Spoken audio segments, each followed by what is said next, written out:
రాపించుకున్నాడు. ఆ గౌడే రాపించుకుంటే ఏం చేసిండు అయ్యప్ప దుడ్లు దండుకుండా గౌడు ఇస్తాడంటే గౌడికి స్థలం చూపించొచ్చిండు. గుడికంటే వాళ్ళ నుంచి కొనుక్కున్నాడు.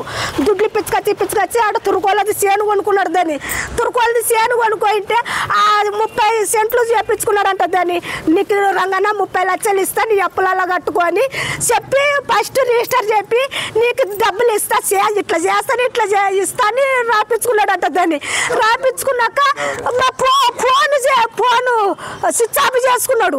ఇంకా మాట్లాడేది రిజిస్టర్ సంతకాలు గింతకాలు అయిపోయాక కిరుకుమన్నాడు. ఫోన్ చేస్తే ఫోన్ స్విచ్ ఆఫ్ అంచాక నువ్వు ఒక్కడు రాని మాట్లాడతాను నువ్వు ఒక్కనివే రా ఎవరి దొరకు రావద్దని ఒక్కతోనే సంతకం చేపించుకున్నాడు. సెంట్లు అదే సేను కొన్న దాంట్లో 30 సెంట్లు చేపించుకున్నాడంట. 30 సెంట్లు చేపించుకున్నాడు. నా ఆడపిల్ల నేను ఇంట్లో ఉండా గౌడు రాజేష్ గౌడ్ అంట. నేను వచ్చిన అప్పుల వాళ్ళకి ఆ దుడ్లు ఇస్తే కొన్ని వచ్చి అప్పుల వాళ్ళకి కట్టుకుంటా ప్రశాంతంగా నెల వడ్డీ కట్టుకుంటా. నేను అట్లా చేసి ₹1 ఎన్నికడు 5 లక్షలు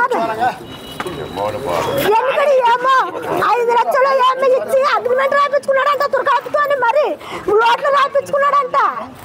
ఇప్పుడు ఈ స్థలాన్ని పెట్టుకొని 30 లక్షలు ఇస్తారు రంగన్న అని చేపించుకున్నాడంట. ఇట్లా సంతకం చేస్తే ఇట్లా పెడతా ఎవరిని తోలుకు రావద్దని నేను కూడా అన్నా. ఫోన్లలో మాట్లాడుతుంటే ఇన్నా ఫస్ట్ రిజిస్టర్ చేపియద్దు రిజిస్టర్ చేపిస్తే ఇయ్యారు రిజిస్టర్ ఎవరినన్నా పట్టుకొని తోలుకొని పో అన్న.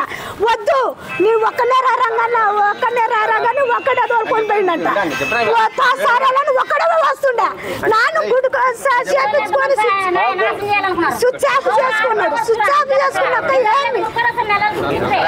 ఏం చేసిండా ఈ ఏడో కార్మిషన్ రామరాజు నాగరాజు నాగేంద్ర అంట ఏమో ఈ గౌను చూపించి 5 లక్షలు ఏమో ఇప్పించిందంట. వాడు 2 లక్షలు ఇచ్చిందంట.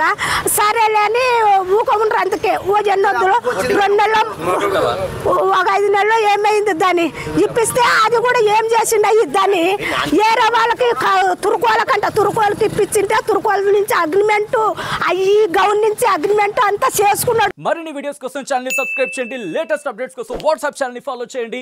అండ్ లింక్ డిస్క్రిప్షన్ లో ఉంది.